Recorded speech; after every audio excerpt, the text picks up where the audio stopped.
Lesson 85, the first topic is called Advanced Trig Equations. So again, we're going to be dealing with trig functions.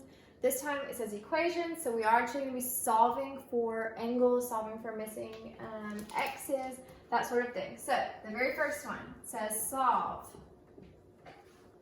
3 tangent squared theta equals 7 secant theta minus 5.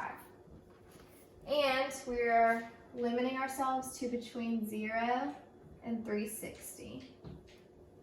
And I think it's equal to 0, yes. Okay, so we're between 0 and 360 degrees and we're trying to solve for theta. This is more complicated because we have tangent and secant in the same equation now. All right, so we are going to have to use our trig identities for this because we can't solve if we have multiple trig functions in this. So tangent squared, we have an identity for that. It's the same thing as secant squared minus 1. So I'm going to substitute, instead of tangent squared, we're going to have secant squared minus 1. That should be on your reference sheet. If it's not, you need to make sure you put it on there. Tangent squared equals secant squared minus 1. Okay, everything else is the same. Then you can distribute that. So we'll have 3 secant squared theta minus 3 equals 7 secant theta minus 5. Let's move everything over to the left side. We'll have 3 secant theta, secant squared theta, minus 7 secant theta. I'm putting it in descending order too. And then add 5 and you'll have plus 2 equals 0. All right, so now we want to factor so we can solve for secant.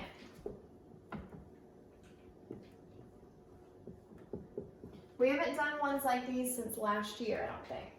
When we factor and we have, this would be the same thing as factoring something like 3x squared minus 7x plus 2. If this helps you, and just substitute, instead of the secant, just substitute the x until you get it factored. What we do is we multiply our coefficient in front of x squared with our last coefficient. We get 3 times 2 equals 6. And then we need to figure out the factors of 6. That would add up to negative 7. So that would be negative 6 and negative 1. And then we need to look at this 3. And we have to divide whichever one of these. So we change our equation into 3x squared. Negative 6 shares a factor with 3, not negative 1. So negative 6 is going to go with 3x squared. So what we do is we change this negative 7x into a negative 6x minus 1x. We haven't done this in a while, so it's okay if you don't remember. And then plus 2 at the end.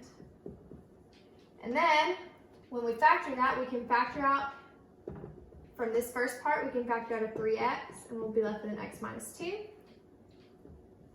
And then right here, we can factor in a negative from both of those. We'll also be left with an x minus 2. So when we factor out the x minus 2, we'll be left with a 3x minus 1. All right, so this is how you're going to factor, but we don't have x's, we have secants. So we'll have 3 secant theta minus 1, that's that. And then x minus 2 would be the same thing as secant theta minus 2. So this is how we factor, but it's secant, not x. All right, let me erase this at the bottom. Okay, to solve for 0, well, to solve for the angle, that'll make it equal to 0, we need to set each of those equal to 0. So secant theta is going to equal 1/3, and secant theta is going to equal 2. Well, secant is 1 over cosine, so if secant theta equals 1/3, that would mean cosine theta equals 3.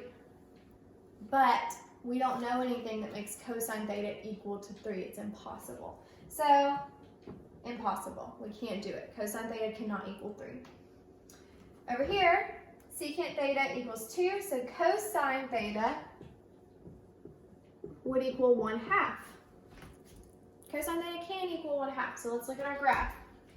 Cosine is positive wherever x is positive, so that would be first and fourth quadrants. and it's adjacent over hypotenuse, so we have 1 and then 2 is our hypotenuse. So we know this angle has to be 60 degrees and 300 degrees. And that is your answer. All right, our next example. Solve 2 sine squared x equals 3 plus 3 cosine x. And we are between 0 and 360 again. All right, so sine squared. You should think about your trig functions.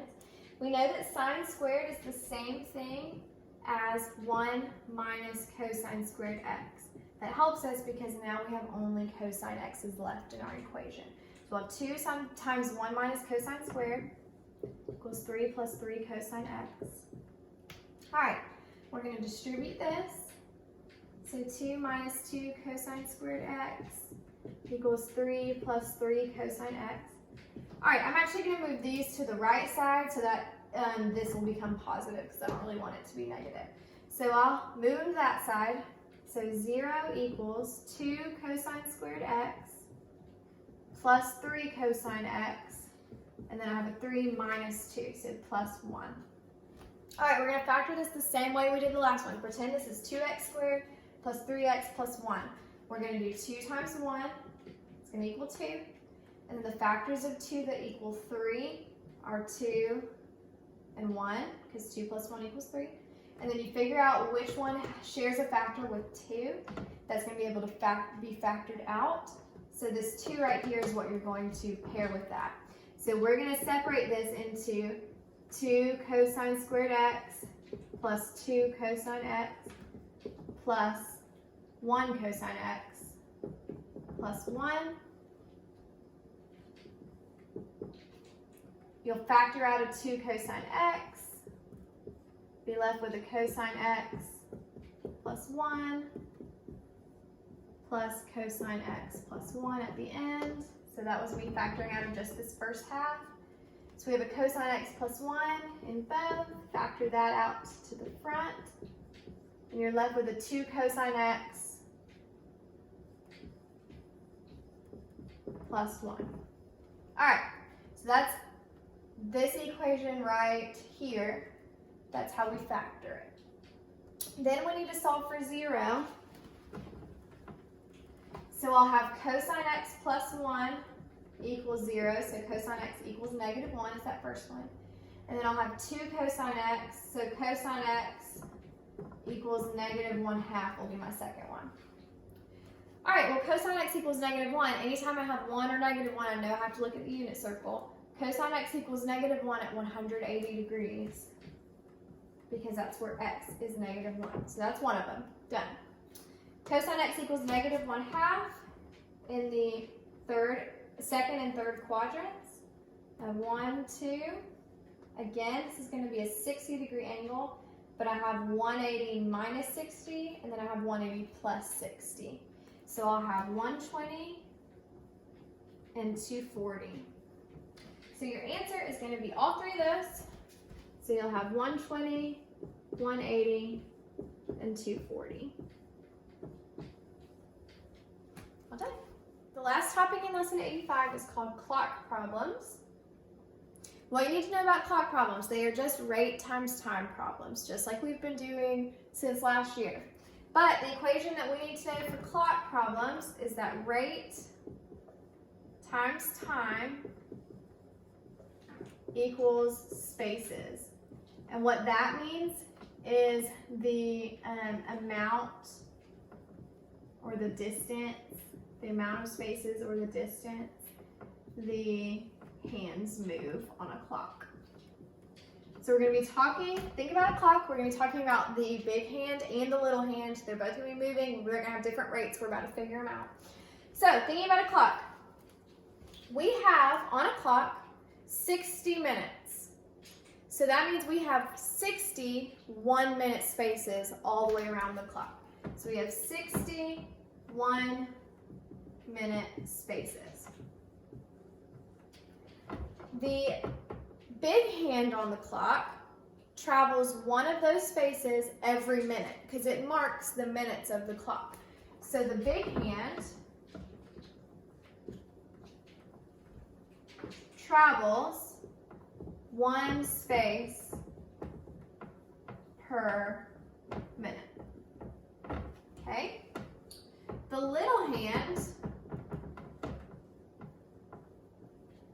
though, travels, it marks the hours. So it travels 12 times around in an hour. So how many spaces per minute does it travel? Well, we know that it goes between each number every hour. So that means it takes 60 minutes for it to travel 5 spaces, because between 1 and 2 is 5 spaces. So it travels 5 spaces per 60 minutes. So that'd be like 5 over 60, which is the same thing as 1/12. So 1 space per 12 minutes. So 1/12 spaces per minute is what we're dealing with. Those are going to be your rates. So the rate of the big hand, always. Rate of big hand is going to equal 1 because it's 1 space per minute. The rate of little hand is going to equal 1/12 because it's 1 space every 12 minutes. If you understand those two rates and the fact that they're moving that fast and they're moving around the clock in space, the amount of spaces is the distance they're moving, then these problems are really easy. Let's do a few examples and you'll see. All right, example 4 says, the hands of a clock point in the same direction. In how many minutes will they point in opposite directions? So what we need to do is, so we have the little hand on the clock and we have the big hand on the clock. If they're going to point in opposite directions on the clock, we need to figure out how many spaces there's going to be different between them. So think about a clock, just put them in a random place, pretend little hand is pointing that way. In order for the big hand to be pointing the other way, opposite, they're going to be 30 spaces apart because it's half of the whole clock. So if the little hand travels S spaces, then the big hand needs to travel S plus 30 spaces. So this would be the amount of spaces that they go.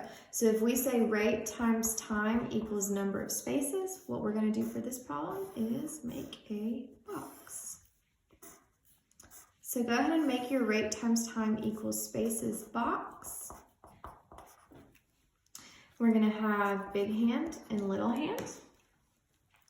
Now we just said a second ago that the big hand is going to be moving at a rate of 1 space per minute, and the little hand is going to be moving at 1/12 of a space per minute. Our time, it just says in how many minutes will they point in opposite directions, so our time is going to be the same for both of them, both t. And then our distance, our amount of spaces, is going to be these two values. Our little hand is going to be S and our big hand is going to be S plus 30. So if they're opposite directions, you're going to do S and S plus 30. Because 30 spaces is how far away opposite directions are from each other. And then it's very simple to solve. You just multiply out your rate times time equals spaces. So I'll have 1t equals S plus 30. And then I'll have 1/12 t equals S. So then at this point, you can just substitute. I just substituted 1/12 t in for S. And so you can get t equals 1/12 t plus 30. Subtract your t's over, so you'll get 11/12 t equals 30. So t is going to equal 30 times 12 over 11 when you multiply by 12 over 11 on both sides. So you should get 32 and 8/11 minutes once you multiply that out and simplify. All right, then example 4, that was example 4. Example 5 says, it is 3 o'clock. In how many minutes will the two hands of the clock point in the same direction? So, last problem we did opposite directions, 30 spaces apart. Same direction, they're in the same place, but we're starting at 3 o'clock. So we've got to figure out how far away they are at 3 o'clock. So think about a clock. We only need the 12 and the 3, really. So 3 o'clock, little hand is pointing at the 3, big hand is pointing at the 12. How many spaces apart are they? Well, they're a quarter of the whole clock away from each other, so they are 15 spaces apart. So that means if they're going to point in the same direction after a certain period of time, this big hand has to make up 15 extra spaces to match the little hand. So if the little hand travels S spaces, the big hand has to travel that many plus the 15 to make up for this amount that they are apart at the beginning to catch up with it. So let's do our box again. Your rate is always going to be the same for these, which makes them pretty simple. So we're going to have big hand, little hand. Rate times time equals number of spaces. Big hand is going to be 1/12, and little hand is going to be 1.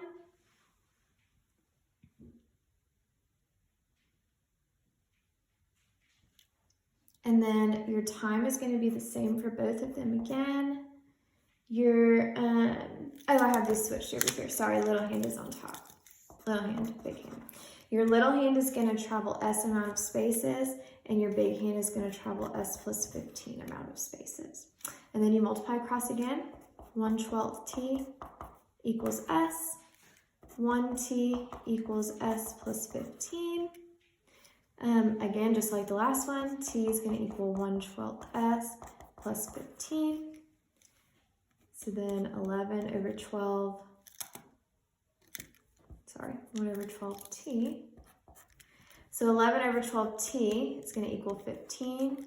When you multiply all that out, see what you get? You should get 16 and 4/11 minutes is how long it takes for them to catch up to each other. All right, those are examples 4 and 5 from lesson 85.